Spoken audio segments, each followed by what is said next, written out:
Okay, you're back with us in Republica. We're still talking to Erin Tañada. Okay, agriculture. Yes, just to add to the point, um, it has been the mantra of every government: fight poverty, fight Yeah, poverty, yeah, fight yeah. poverty. And the question is, do they know where to locate poverty?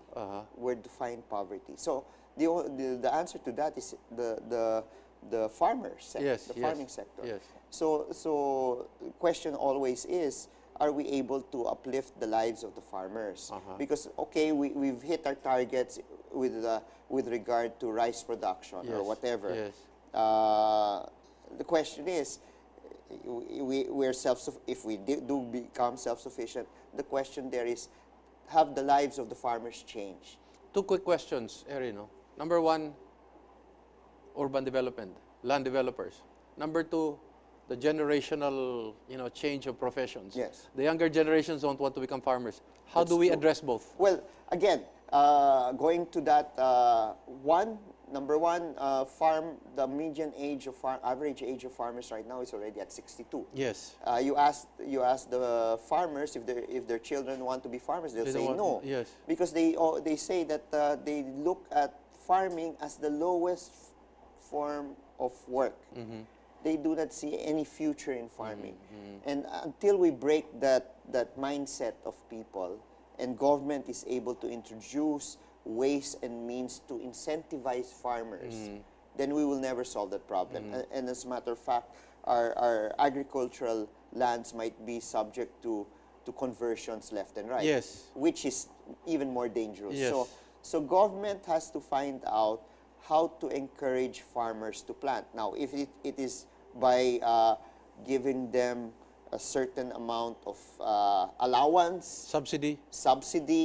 wage, no, and asking them, okay, we'll guarantee you this monthly, but can you guarantee a certain number of production? No, we'll provide you with the inputs and Yes, everything. yes, yes. Now, if you exceed your targets, we will even give you a bonus.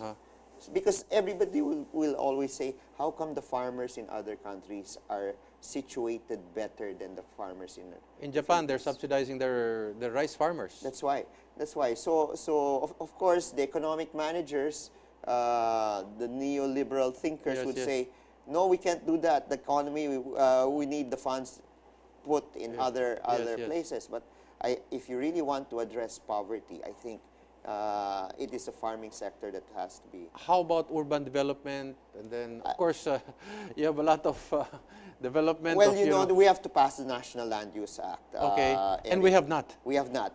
As in 1995, it was my father who first filed the bill. There you go. And up to now, it hasn't moved anywhere. We were lucky in 2 Congresses that it passed the House, Okay. to my surprise.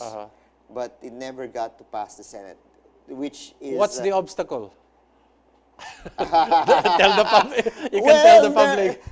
The obstacle is, of course, there are Interest. interests in the Interest, yes, Senate. yes. Big interest. Okay. Developing interest.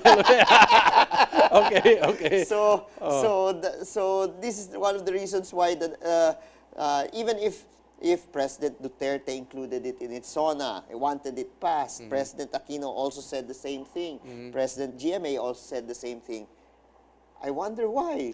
No, it hasn't passed. There has to be a national land use policy. Okay, I understand the concern of local government units that it will prevent their rights into conversion of certain lands, the expansion of the areas, but we have to balance it. We have to indicate these are areas that have to be preserved for agricultural purposes. Yes. And if we do not do this, at the end of the day, we will all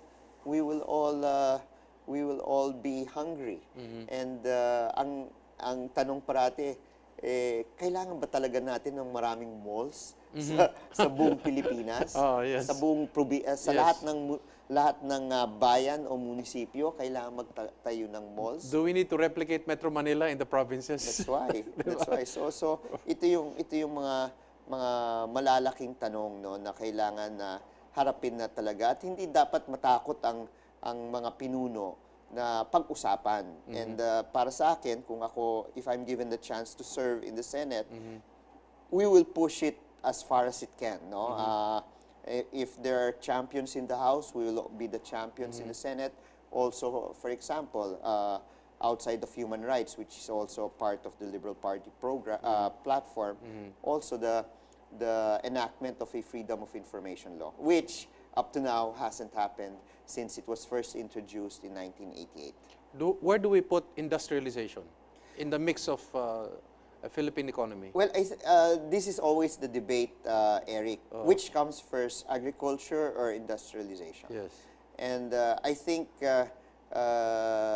once you have a farming sector that is not impoverished, Yes. then we can move towards industrialization. You cannot have both. You can have both. That's why I would also say that responsible mining, an amendment to the Mining Act should be put into order right now, because you can't industrialize without mining. They're saying we need factories that will build factories. That is true if we have the raw materials. So the question is, again, will we be able to be competitive enough to do it? For example, it's in the Senate right now, Trabaho Bill. Yes. Now, the big debate now, of course, is it the solution to provide more jobs? Are we going to remove the tax holidays of certain industries? Did we really factor in how many people will be affected by the rationalization of fiscal incentives? How many, if indeed these companies close, how many workers will be affected? Are the targeted industries, whether they're PESA or outside, that experience these tax holidays, are there competitors in the local market that do not have these tax holidays? If there's none, then why remove the tax holidays in the first place? No, so these are very important questions that I think is always a debate between economic managers from whatever spectrum you stand. But as of now, I haven't seen yet a different team of economic managers who are in power that would present the other alternative. It has been the same from post-EDSA up to now. Federalism, charter change, especially on economic provisions. Where do you stand? Federalism, not at this time. There's still a lot of questions to be asked. Are we adding another level of bureaucracy above the provinces? Because if you will look at it, it seems that we're following the U.S. model, but with a tweak to it by adding another level. So how much will it cost? Bottom line, my question is, how much will it cost? Will it be a burden to the people? If it will be an additional burden to the people, maybe we should rethink the problem. Because if the issue is the lack of resources, we have shown that if the president has the political will or Congress has the political will, it can give resources to the provinces. Your comment on the Mandanas Doctrine? I believe that the Supreme Court decided correctly, and this will even solve the problem of lack of resources. Which means you don't need federalism? Could you that don't be need it? Federalism. With the Mandanas Doctrine? With the Mandanas Doctrine. Yes. So that's where I stand with regard to that. So now it's up to the palace whether it will... They're delaying it. Whether they'll go ahead with the Mandanas Doctrine. Yes, they're delaying it. As a matter of fact, I heard the chismis inside the court. They know that the decision is correct. Now, the question, of course, was, is it retroactive or prospective? Sabi ng mga iba, we decided already the proper interpretation. Wag nang retroactive. Prospective dapat, prospective na lang. Dahil maraming masasaktan. Like yung national government. Like any law, it should be prospective. Yeah, so... But are they going to welcome that? Because may 3 taon pa. Well, this is the test. Uh-huh. Because if you look at it, again, the question will be, is there enough money to fund a federal form of government? If none, and you're going to burden the people, all you need to do is just allocate to the... This is the test case. Yes. If you're serious about local autonomy, etc., Yes. etc., then Yes. let the money go. And at the same time, amend the local government code, which never was reviewed Yes. since 1991 Okay. and mandated by the local government code itself. Constitutional amendments, economic provisions. Well, I'm open to discuss equity, Okay. sharing of foreigners and local, no, Filipinos. We can also discuss. I'm open to discuss in what area. Blanket open, I'm against. Human rights. It's number one. No, I'm a human rights lawyer. That's your number one banner. Well, When you- it's when- not necessarily the number one banner, but it's in the top 4, top Okay, 5. okay. Because again, I always believe that human rights affect human lives. It's not the other way around, as the president says. And if we protect human rights, then we ensure the life of a person. How about what they say, the Pangilinan law? Do you want to bring it back to the olden No, days I- where let the judge see if the child has exercised discernment?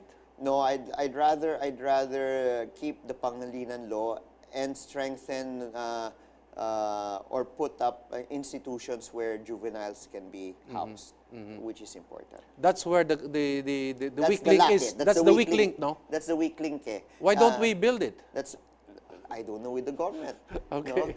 As a matter of fact, I think there has to be a serious study on the budget if it's really being used properly, or Okay. are the programs really being used? Drugs. What's the problem? Continue. Why is drugs continuously coming into the Philippines? What's Let's your own ask take? the Bureau of Customs. You're getting close. You're getting close. Let's ask the Bureau of Customs, because Okay. now they're saying that the prices of drugs have dropped according to PDEA. Which means there is a glut of supply. And where did that come from, and how did it come in? Your own take. What is the main source of? Again, there has been no filing of charges with regard to the initial 6.4 billion drugs that were found in Valenzuela. Who were the customs people involved there? How did it come out? Why weren't any cases filed? Now we hear about the 6.8 again.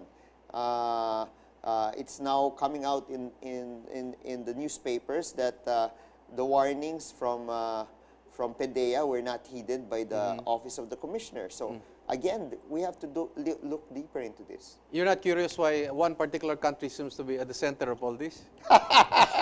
Of course, the country is always something to look at. Okay.